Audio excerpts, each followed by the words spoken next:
Hello friends, स्वागत है आपका फिर से आपके अपने channel A to Z job vacancies में। इस चैनल के मीडियम से आप पा रहे हैं आजकल उत्तराखंड LT 2024 के फर्स्ट पेपर की प्रिपरेशन, और जिसमें आज टीचिंग एप्टीट्यूड के अंतर्गत मैं आपसे डिस्कस करने वाला हूँ समग्र शिक्षा के बारे में। और ये जो योजना है समग्र शिक्षा, ये एक इम्पॉर्टेंट योजना हो सकती है आपके एग्ज़ाम से रिलेटेड। इसमें बहुत सारे क्वेश्चंस बन सकते हैं। ये जो है यूनिट 5th की हमारी क्लास 25 है। अगर आप चैनल पर नए हैं तो चैनल को सब्सक्राइब ज़रूर कीजिए, और अगर आपको वीडियोज़ पसंद आ रही हैं तो वीडियोज़ को लाइक शेयर और वीडियोज़ पे कमेंट ज़रूर कीजिए कि आपको कैसी वीडियोज़ लग रही हैं। तो चलिए स्टार्ट करते हैं समग्र शिक्षा के बारे में। तो सबसे पहले देखिए, समग्र शिक्षा एक एकीकृत योजना थी। तो सबसे पहले आपको पता होना चाहिए कि समग्र शिक्षा कैसी योजना थी, एकीकृत योजना थी। अब इसमें क्या हुआ था, जो मानव संसाधन विकास मंत्रालय है उसने प्री स्कूल से लेके और कक्षा 12th तक के लिए एकीकृत योजना के रूप में एक योजना बनाई, जिसे समग्र शिक्षा का नाम दिया गया। अब तक आपने देखा SSA सर्व शिक्षा अभियान, जो प्राइमरी स्तर के लिए था, और उसके बाद रमसा, जो कि आपका माध्यमिक स्तर के लिए था। लेकिन इन दोनों योजनाओं को मिलाते हुए एक योजना बनी जिसे कहते हैं समग्र शिक्षा। अब क्या है, देखिए, समग्र शिक्षा से पूर्व केंद्र सरकार की 3 योजनाएं, जो सर्व शिक्षा अभियान, राष्ट्रीय माध्यमिक शिक्षा रमसा, और शिक्षक शिक्षा संस्थान TIs, ये 3 जो योजनाएं थी, SSA, RMSA यानी रमसा, और TEIs यानी शिक्षक शिक्षा संस्थान, इन 3 योजनाओं को मिला के जो है किसका निर्माण किया गया, समग्र शिक्षा का निर्माण किया गया।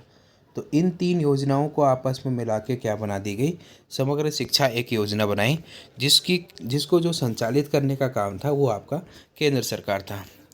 यह बनाने के पीछे क्या रीज़न था, क्योंकि सभी कार्य विद्यालय शिक्षा से संबंधित थे। देखिए, जो तीनों योजनाएं हैं अलग अलग ना चलाया जाए। सरकार का कहना यह था कि जैसे सर्व शिक्षा अभियान है उसको अलग चला रहे हो आप, माध्यमिक शिक्षा अभियान था उसको अलग चला रहे हो, और जो आपका टीचर शिक्षा थी यानी शिक्षक शिक्षा थी उसको अलग चला रहे हो। तो तीनों का संबंध तो केवल विद्यालयों से है, इसलिए इन तीनों योजनाओं को एक साथ चलाना चाहिए, और उसी को एक साथ चलाने के लिए समग्र शिक्षा का गठन किया गया।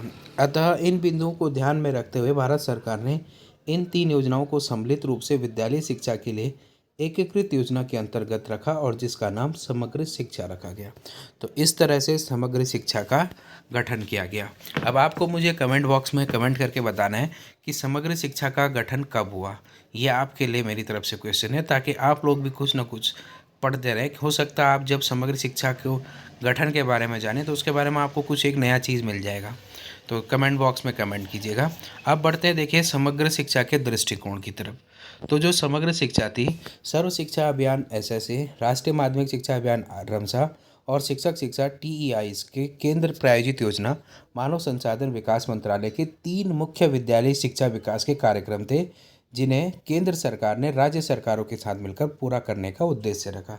तो जो मानव संसाधन विकास मंत्रालय है, MHRD, उसने जो है राज्य सरकार के सहयोग से इन 3 योजनाओं को एक साथ मिलाते हुए किसका निर्माण किया, समग्र शिक्षा का निर्माण किया। अब बात करते हैं कि समग्र शिक्षा के उद्देश्य क्या थे। तो इसके जो प्रमुख उद्देश्यों की हम बात करेंगे, तो पहला प्रमुख उद्देश्य है गुणवत्तापूर्ण शिक्षा का प्रावधान। सबसे पहला काम क्या था कि शिक्षा जो मिलनी चाहिए वो गुणवत्तापूर्ण मिलनी चाहिए। जो भी शिक्षा दी जाए वह जो है क्वालिटेटिव हो, क्वांटिटेटिव नहीं, क्वालिटेटिव। क्वालिटेटिव का मतलब कि गुणवत्ता उसमें भरी हुई हो। दूसरा, विद्यालय प्रावधान में न्यूनतम मानकों को सुनिश्चित किया जाए।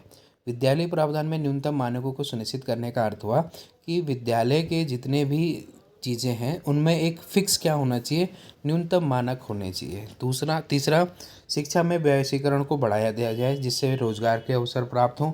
चौथा, निःशुल्क और अनिवार्य शिक्षा बाल अधिकार अधिनियम 2009, जो RTE एक्ट 2009 था, इसको लागू करने में राज्यों को सहायता करना। ये भी किसका उद्देश्य था, आपका समग्र शिक्षा का, कि RTE जो है वो हर राज्य में लागू हो जाए। शिक्षक प्रशिक्षण हेतु SCERT राजकीय शैक्षिक संस्थानों एवं डाइट को नोडल एजेंसी के रूप में मजबूती प्रदान करना। जो SCERT थी उसको जो है ट्रेनिंग सेंटर्स जो होते हैं आपके टीचर ट्रेनिंग सेंटर, उनको जो है क्या करना, मजबूती प्रदान करना, यह भी उद्देश्य था समग्र शिक्षा का। उसके बाद विद्यालय शिक्षा के प्रत्येक स्तर का समानता तथा समावेशन को ध्यान रखना। विद्यालय में जितनी भी शिक्षा दी जा रही है प्रत्येक स्तर पर समान और समावेशी शिक्षा दी जाए। समान का मतलब सबके लिए एक जैसी शिक्षा हो, और समावेशी का मतलब सबको एक साथ शिक्षा दी जाए। विद्यार्थी हेतु शिक्षा तथा सीखने के प्रतिफलों में विकास संबंधी प्रावधान किए जाएं। और लास्ट था कि विद्यालय शिक्षा के अंतर्गत सामाजिक तथा जेंडर गैप को अंतर को पाटना, यानी सामाजिक गैप ना हो, जेंडर गैप ना हो। उसके बाद बात करते हैं प्रमुख आयामों की। तो जो आपका समग्र शिक्षा था, यह बच्चों को गुणवत्तापूर्ण शिक्षा प्रदान करने के लिए शिक्षकों द्वारा कक्षा कक्ष में ज़्यादा से ज़्यादा तकनीकी के उपयोग पर विशेष ध्यान दिया जाएगा। इसका कहना था कि जो आप एजुकेशन दे रहे हैं क्लासेज में, उसमें जो है जितना हो सके टेक्निकल हेल्प ली जाए और टेक्निकल एजुकेशन प्रोवाइड की जाए। इसके लिए प्रमुख आयाम क्या थे, देखिए पहला था बुनियादी ढांचे के विकास सहित सार्वभौमिकरण तथा प्रतिधारण, universal access including transfer infrastructure development and retention. क्या था, विकास सहित सार्वभौमिकरण। प्राधिकरण का मतलब हो गया कि सबको शिक्षा देना और जितना हो सके शिक्षा में जो है बालकों को रिटेन करना, यानी ऐसा ना हो कि स्कूल छोड़ के विद्यालय से जाए। आगे क्या है, जेंडर और समानता। जेंडर और इक्वलिटी का मतलब कि सबको जो है समान शिक्षा दी जाए, चाहे वो लड़का हो चाहे लड़की हो। साथ में इंक्लूसिव यानी समावेशी शिक्षा का प्रावधान था, आप जानते हैं। उसके बाद बात करते हैं क्वालिटेटिव, यानी गुणवत्ता होनी चाहिए शिक्षा में। पांचवा था शिक्षकों के वेतन के लिए वित्तीय सहायता देनी चाहिए। जो शिक्षकों का वेतन होगा उसके लिए केंद्र सरकार जो है समग्र शिक्षा के माध्यम से क्या देगी, वित्तीय सहायता देगी। डिजिटल पहल, डिजिटल इनिशिएटिव करना चाहिए। मैंने पहले ही बताया कि तकनीकी पर ज़्यादा बल दिया। फिर उसके बाद वर्दी, पाठ्यपुस्तकें इत्यादि सहित आरटीआई इंटाइटलमेंट्स, यानी इसका मतलब है कि जो आरटीआई इंटाइटलमेंट्स हैं इंक्लूडिंग यूनिफॉर्म्स, टेक्स्ट बुक, ये सब फ्री दिए जाएँ। उसके बाद प्री नर्सरी की शिक्षा दी जाए, व्यावसायिक शिक्षा दी जाए, वोकेशनल एजुकेशन। उसके बाद खेल तथा शारीरिक शिक्षा पे बल दिया जाए। तो ये जो है प्रमुख आयाम थे। उसके बाद शिक्षक शिक्षा और प्रशिक्षण को सुदृढ़ बनाना, टीचर्स को भी जो है शिक्षा और प्रशिक्षण दिया जाए, मॉनिटरिंग की जाए, प्रॉपर कार्यक्रम प्रबंध किए जाए। ये सारी चीज़ें किसके अंतर्गत थी, समग्र शिक्षा के।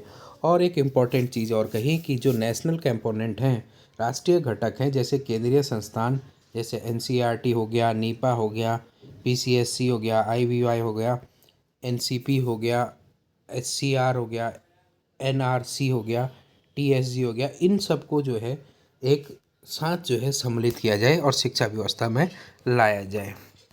उसके बाद प्रशासनिक सुधार की बात करते हैं। तो रम्स जो आपका समग्र शिक्षा था उसका कहना था कि एकल और एकीकृत प्रशासनिक संरचना होनी चाहिए। जैसे कि इसमें आपके पास क्या था, पहले से ही डिसाइडेड है कि एकीकृत कार्यक्रम है, इसका मतलब ये हर चीज़ को क्या करेगा, एक तरह से चलाने की बात करेगा। उसके बाद राज्यों को प्राथमिकता के अनुसार योजना में हस्ताक्षर करने हेतु छूट प्रदान करना। राज्यों को भी जो है प्राथमिकता के अनुसार योजना में हस्ताक्षर करने में छूट देना। एकीकृत प्रशासन द्वारा स्कूल को निरंतरता के रूप में देखना। और फिर है गुणवत्ता सुधार हेतु सीखने के प्रतिफल का आधार मानना। जो सीखने के प्रतिफल हैं, लर्निंग आउटकम्स हैं, उनको क्या माना जाए, गुणवत्ता का आधार माना जाए। ये बात कही थी किसने, आपके पास प्रशासनिक सुधार के अंतर्गत। उसके बाद गुणवत्तापूर्ण शिक्षा पर ध्यान केंद्रित करना। तो गुणवत्तापूर्ण शिक्षा में ध्यान केंद्रित करने की बात कही। इसके अंतर्गत क्या बात हुई कि शिक्षक तथा प्रौद्योगिकी में ध्यान केंद्रित करते हुए शिक्षा की गुणवत्ता में सुधार किया जाए। जो टेक्नोलॉजी है और जो टीचर है उनको जो है ध्यान रखना चाहिए टेक्नोलॉजी का, और क्या करना चाहिए, उसमें सुधार करना चाहिए। फिर उसके बाद बात की गई कि शिक्षक तथा विद्यालय प्रमुख की क्षमता में विकास करना। शिक्षक तथा विद्यालय प्रमुख की क्षमता में विकास करने का मतलब है कि शिक्षकों को और विद्यालय के जो प्रमुख हैं, जो हेड ऑफ स्कूल्स हैं, उनको जो है अच्छी शिक्षा दी जाए, मतलब उनको जो है अच्छी ट्रेनिंग दी जाए, शिक्षा तो नहीं कह सकते, ट्रेनिंग दी जाए। उसके बाद बात की जाए तो शिक्षकों की गुणवत्ता में सुधार करने के लिए दृष्टि से जैसे शैक्षणिक संस्थानों एससीईआरटी डीआईटीज़ को सशक्त बनाना। उसके बाद एससीईआरटी को सेवारत एवं सेवापूर्ण प्रशिक्षण हेतु नोडल संस्थान के रूप में रखना। जो एससीईआरटी है उसको जो है जो ट्रेनिंग का नोडल संस्थान बनाया जाने की बात कही, जिससे शिक्षक प्रशिक्षण की आवश्यकता आधारित और आकर्षित बनाया जा सके। उसके बाद पुस्तकालय को मजबूती प्रदान करने के लिए की बात कही गई और 5,000 से 25,000 रुपये प्रतिवर्ष अनुदान रूप में देने की बात कही। तो लाइब्रेरी के लिए 5 से 25,000 रुपये प्रतिवर्ष देने की बात कही गई। फिर स्कूलों में विज्ञान और गणित अध्ययन को बढ़ावा देने के लिए राष्ट्रीय आविष्कार अभियान को सहयोग देना।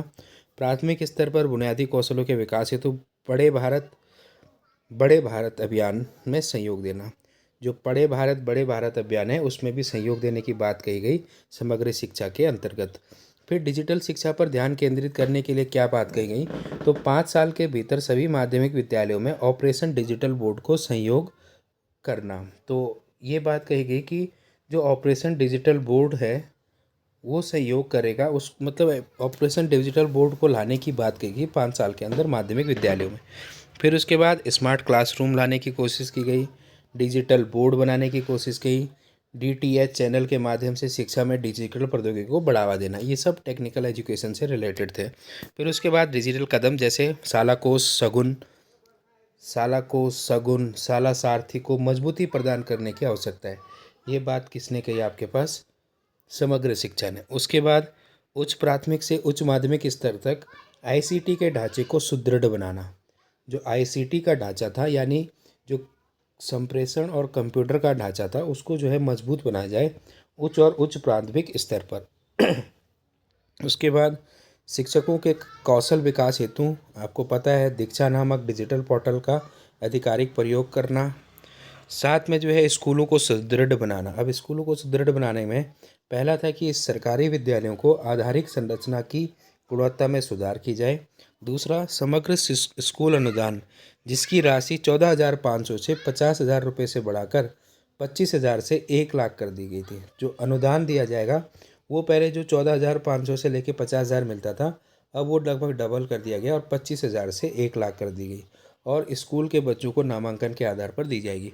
इस धनराशि का जो वितरण होगा वो जितने स्कूल में विद्यार्थी नामांकित है उसके अनुसार होगा। फिर बात करते हैं स्वच्छता संबंधी गतिविधि हेतु विशिष्ट प्रदान यानी स्वच्छ विद्यालय का सहयोग करना, यानी स्वच्छता के लिए विद्यालयों में स्वच्छता अभियान चलाया जाए। फिर उसके बाद बालिका शिक्षा पर बल। देखिए जो समग्र शिक्षा था उसने हर एक पहलू पर बात की, इसीलिए उसने बालिका शिक्षा पर भी बल दिया और बालिका शिक्षा के बारे में कहा कि बालिकाओं का सशक्तिकरण करना है, यानी बालिकाओं को हमेशा शिक्षित रखना है और कक्षा 6 से 8 और कक्षा 6 से 12 तक कस्तूरबा गांधी विद्यालय का उन्नयन करना। कस्तूरबा गांधी विद्यालयों का भी उन्नयन किया जाए, इस योजना के अंतर्गत बात की गई। उसके बाद है आपको पता है कस्तूरबा गांधी जो है बालिका विद्यालय खोले जाते हैं जो रेजिडेंशियल स्कूल होते हैं। उसके बाद बात कही गई कि उच्च प्राथमिक से उच्च माध्यमिक स्तर तक बालिकाओं की स्वरक्षा को प्रशिक्षण देना। देखिए सेल्फ प्रोटेक्शन के लिए जो है बालिकाओं को क्या दी जाए, शिक्षा दी जाए ताकि वो सेल्फ प्रोटेक्ट हो सके और ख़ुद को प्रोटेक्ट कर सके। फिर बात कही कि विशेष आवश्यकता वाली बालिकाओं को 1 से 12 तक प्रतिमाह 200 रुपये सहायता राशि के रूप में देना। इससे पहले केवल 9 से 12 तक ही सीमित थी। तो ये कहा गया कि जो विशिष्ट बालिकाएं हैं जिनको जो है विशेष आवश्यकता है वो गरीबी आवश्यकता से हैं, गरीबी बैकग्राउंड से हैं, तो उनको जो है 200 रुपये प्रतिमाह कक्षा 1 से 12 सबको दिया जाएगा। फिर बेटी बचाओ बेटी पढ़ाओ से संबंधित प्रतिबद्धता को बढ़ाना। जो बेटी बचाओ बेटी पढ़ाओ है इस अभियान को भी आगे चलाना समग्र शिक्षा का एक उद्देश्य था बालिका शिक्षा के लिए। फिर बात करते हैं आरटीआई 2009 के सहयोग की।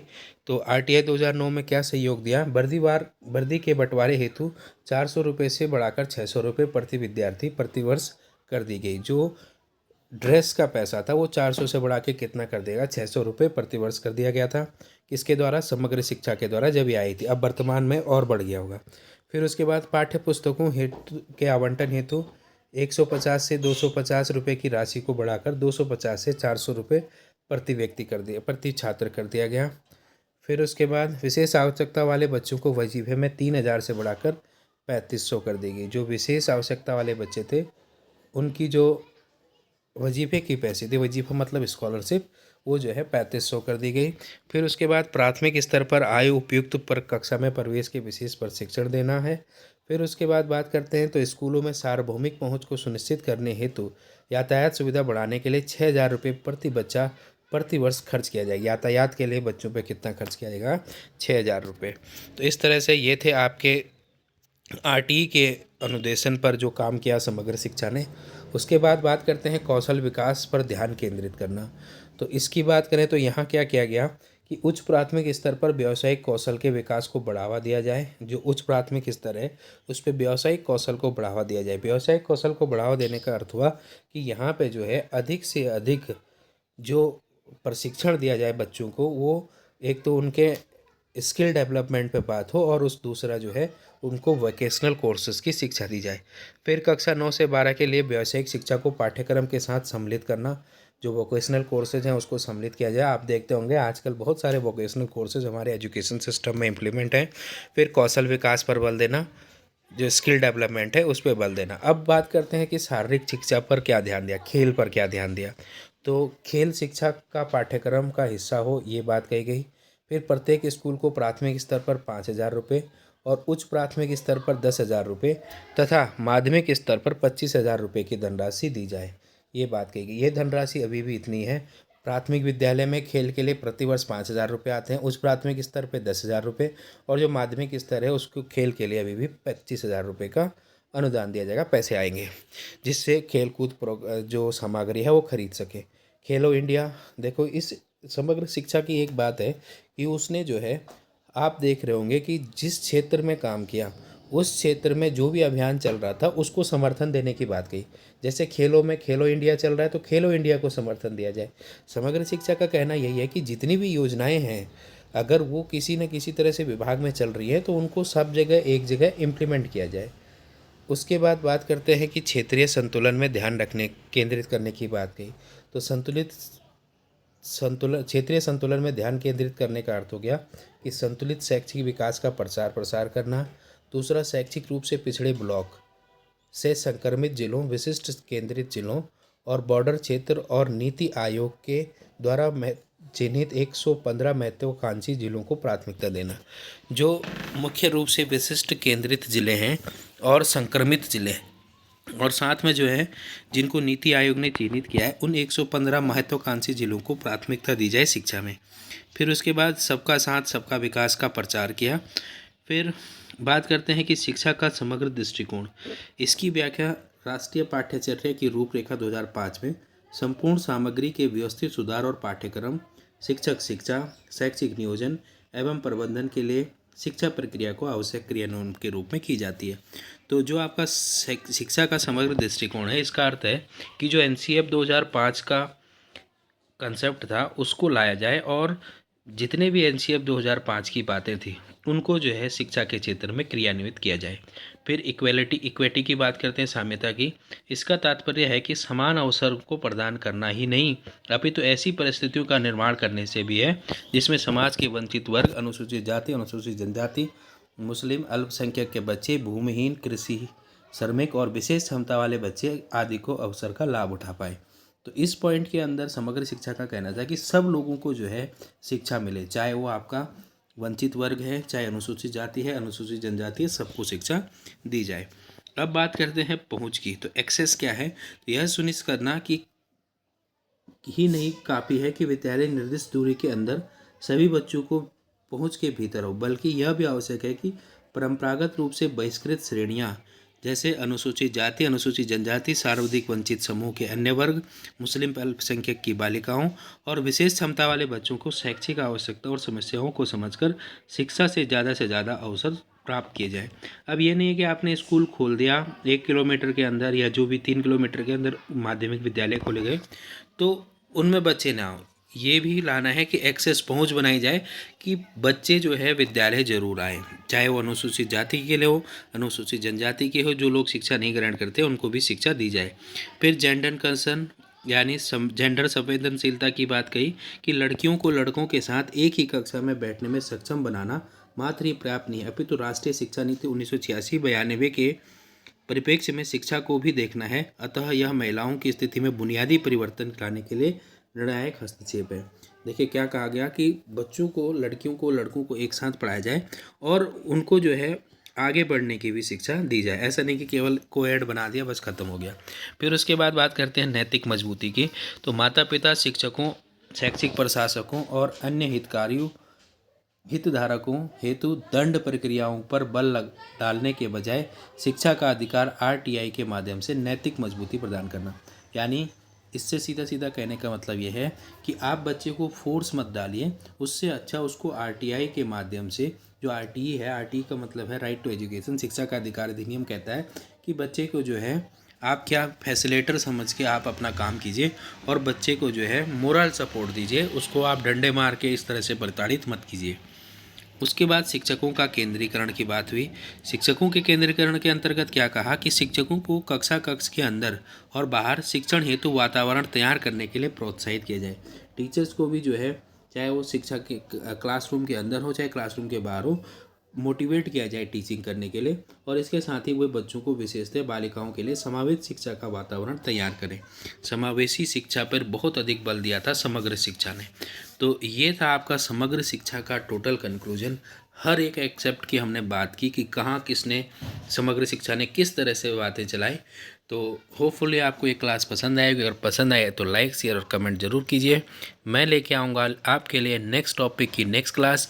मुश्किल से अब 2-3 टॉपिक आपके इस यूनिट के बचे हुए हैं, तो आप बने रहिए आपके अपने channel A to Z job vacancies के साथ। पढ़ते रहिए, आगे बढ़ते रहिए और तैयारी करते रहिए। All the best.